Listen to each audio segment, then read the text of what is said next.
Ethical Communications in Business PowerPoint presentation.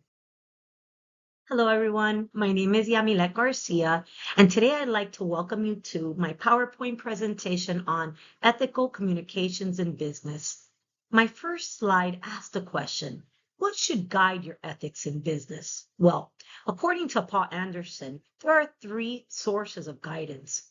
Following the ethics compass, first would be your professional code of ethics, which is a set standards that has already been determined for the professionals in your field. Second, there is your company's code of ethics, which applies to all employees and yes, including yourself. And finally, there are your own personal ethics from within. And those are the ethics that you already come into your business with, which are personally yours that you've abided by all of your life. Who are the stakeholders? Stakeholders are the essence of a company.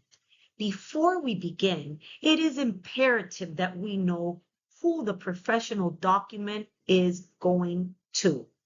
Now, there are several types of stakeholders. There are direct stakeholders, which are the ones that are affected at the moment, which are the companies that you are working directly with. Secondly, we have the indirect stakeholders. These are the stakeholders that will be affected later on.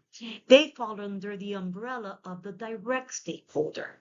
And lastly, we have the remote stakeholder. These are the stakeholders that are going to be affected eventually, but in the future.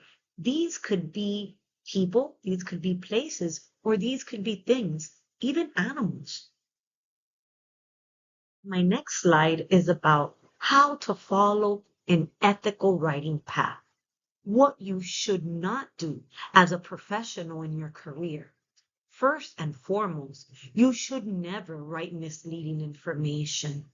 Write your statements clear and to the point so that there is no confusion on what you are trying to refer to. Also, don't plagiarize.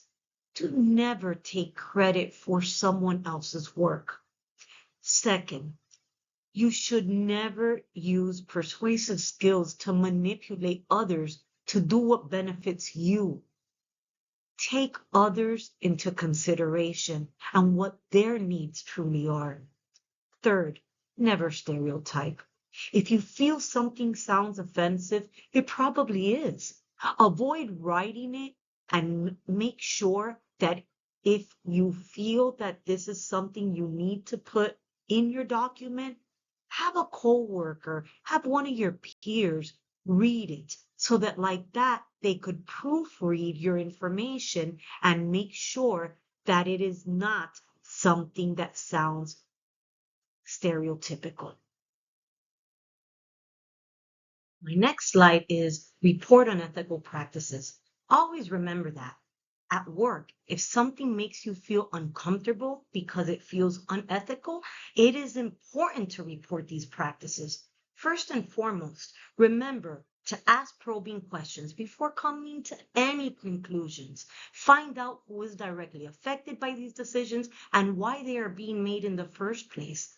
Second, make sure that you always refer to the facts and the reasons before jumping to conclusions and making any type of accusations. Although you might feel that something unethical is being done, it is always important to know the facts first. Thirdly, being perceptive to others' opinions. Your ethical values might not be that of others, which could lead to a situation at hand. My final slide covers how to always follow ethical techniques.